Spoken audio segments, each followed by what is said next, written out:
So tonight I've got a very special group of people on the panel tonight. We have some current basketball players and some former basketball players, but nonetheless, a group of people that are passionate about basketball. So if you're a basketball fan, this segment is for you. But before we get into it, you know how we do. If you have your favorite libation, raise them up, and we're about to get into it. Straight No Chaser. Salute, gentlemen. Which, by the way, I'm so impressed with the young guys, even though they're of age to drink, that they chose to drink water. So kudos to them. Way to take care of your bodies, guys. Session time, fellas. Who was the one ball player that just got in your ass on the basketball court? You said, man. Oh, no. I just got. Yeah. I got mine. Go ahead. Boy. Trent, man. Trent White, man. From Thornton, yeah. Trent, I could play against Tracy better than I could play against Trent. Trent was a killer, man. Well, he killed me. You know, he killed a lot of people. But he killed me, man. And he was a killer. Yeah. That's my dog. That's my homie, man. And we grew out of a relationship of competing against each other. But I couldn't do nothing with that dude, man. Wow. I couldn't do nothing with Trent, man. Yep. You know, and that's my homie. And he always tell me, man, you did.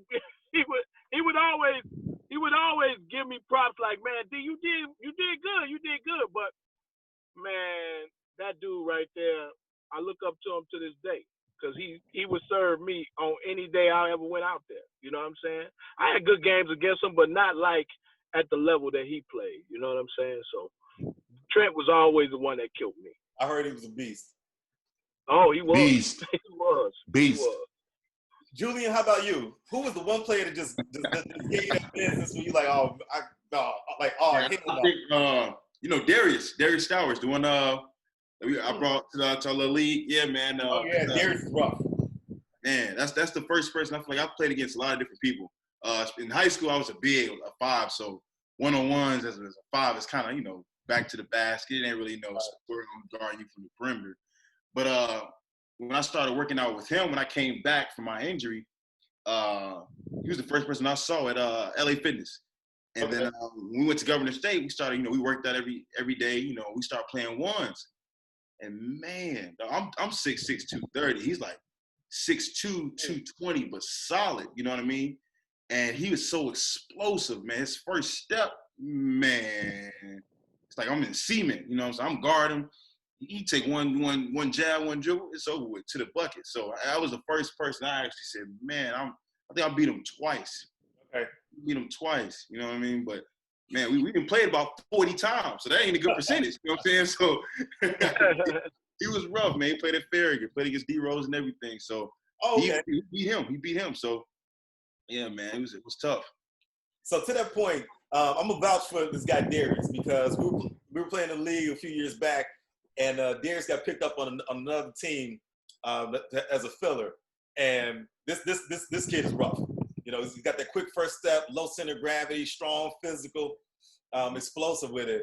I beat him up a couple times, but again, that's just a couple times. This guy's just a natural. They're basketball players and they're hoopers. This guy was a hooper. Mm-hmm. Yeah. Jay, how about you? Who was that one player that just got in you? You're like, oh man, I can't. You just now.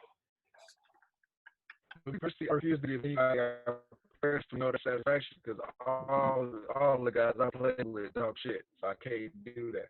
But I will say one summer AAU we were in Texas, and so we having a great weekend. We running people, and so then we hear about David Robinson's son is in our bracket or whatever. Okay. So like we playing, bringing that out. Wait, hold on, Josh. You're breaking up a little bit. Had 35 on me at halftime. At It's so 35? bad. Can you hear me? Hold on, Josh. You're breaking up a little bit. We're gonna come back to you. Breaking up like the Fat Boys in '83. Half. Well, Hey. And the bad part, like we can. Hey, Jay. We're gonna come back to you in a minute because you're breaking up. We're gonna come back to you. Jay, we're gonna come back. We're gonna come back to you because you're breaking up. Big Ken. It's all right. We also here at Str8 No Chaser. We also had therapy sessions too, where you're able to talk some of these things out. Who's the one player that just gave that? That man. Man. Summer '85, right before my senior year, I went to BC All Stars camp, which is now the Nike camp. It's the Nike camp. Right. And that's when you find out, you list your position, so they group your own teams with your position. So I was a 4 or 5. So I get grouped with my guys on the team as a 4 or 5, 6'5", 220 pound, 4 or 5. In Illinois, I'm doing my thing. No, not on a national level. 6'5" power forwards and centers. Man, let me see. I got my lunch 8. First day, 2 games we laced it up. First game was J.R. Reed. Woo! I knew you was gonna say that. Oh, I knew you was gonna say that. JR, okay, but you know what? That's nothing to be ashamed about. But go ahead. 6'9", and the second day, I get matched up and get my lunch 8 by Felton Smith, 7 feet tall. Right. Wow. Right. Wow. Hey, needless to say, I was like, there's no room in Division I basketball for 6'5" centers and power forward. Right. Well, there was one that he was down at Auburn, but he was the exception and not the rule. Yeah, the exception to the rule, right. Right. That's nothing to be ashamed of. All right, we got Jay. Wow. Jay, we lost you for a second. All right. So you were telling us David Robinson's son. Yeah, man, and it was bad. He had 30, 35, somewhere in that ballpark at halftime. And then we got into it. We got into it at halftime. Can we keep doubling them? Can we do something? I said, I'm trying. I promise I'm trying. I think he ended that game. He stopped shooting after a while, but he still had 40.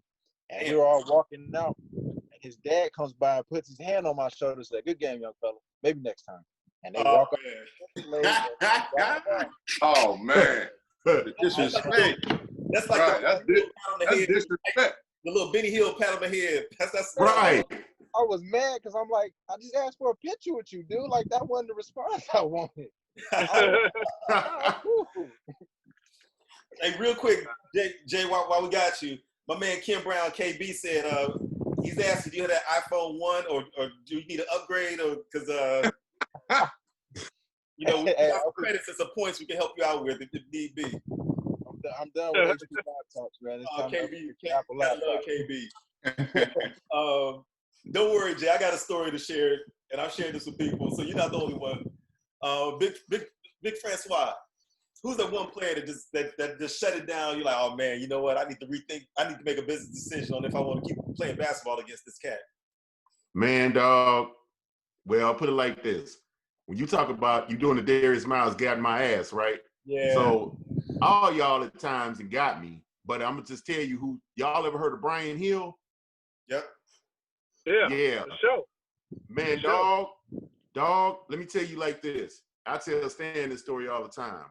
So we hanging out, man, and we talking about going to hoop. We go hoop. We go to Bensonville. I know he didn't play against Kendall Gill, and he was the guy at UIC that always turned it out. But we played a one-on-one, dog. Everything I did, he took it from me. He beat my ass 32-4 in a one-on-one. That shit ain't never happened to me before. Not no 32-4, bro. I had to sit down for a minute, and it almost brought a tear to my eye. I looked at him. I was like, dog, you ain't going to do that shit again. You won't do that again. Now, I ain't never beat him in a one-on-one, and we played plenty of them. The closest I got was 32-28. But he's 6'4", 210, tough, could shoot. I think he was probably one of the most underrated players that Illinois ever produced. He was. 4 years started at UIC. I think he should have been an NBA pro. The only reason he didn't go to the NBA is because he chose not to. He didn't want to go the long route. And if he went to a bigger school, he would have definitely got, in today's game, he definitely would have been drafted. The closest thing I could compare Brian to is Ray Allen, but I would say he's stronger defensively. And I think he could hold up. But Brian Hill, man, was a dog. That's a straight dog, man. Straight dog. Beast. So I'm working through this is my therapeutic session too. So I'm working through this, and I'm gonna help Jay work through it as well. You're not the only one that that's got served in buckets. It happens to the best of us. And I consider myself a great defender. I've told this story. There's a guy out of St. Louis. He actually lived on the other side of the bridge, on the Illinois side. I think he's from Brooklyn or Venice, Illinois. But he played at SLU, St. Louis University. So I'm playing in the Anthony Bonner Pro League, and every area, every city has those local legends, that local legend individual player, pro-am teams. So we're playing with Kurt Newby and a couple other guys, and a guy named Erwin Claggett. Played for SLU, St. Louis University. And everybody had been billing my defense against Clagg's offense. So we're playing these guys, and halftime, we up by like 6 points. Now, I got some go-getters on my team. I got Chris Carrawell on my team. I mean, I got some go-getters. So, I heard that. So I'm sitting there, and I'm like, all right, Clegg didn't show.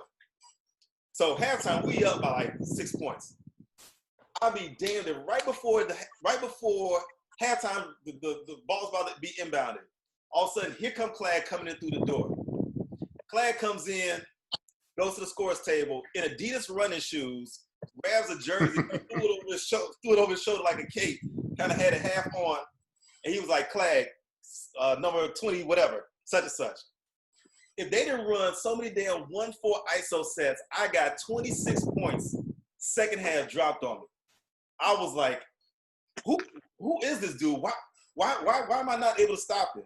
It was so damn embarrassing. And it was one of those things where you want to take yourself out, but everybody know you get busted. So you take yourself out, call for or protect her, then your reputation is really at stake.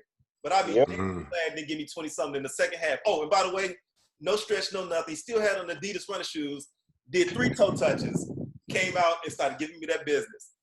I did that. The longest half I've ever played in my life. 3 toe touches and 24 points in the second half.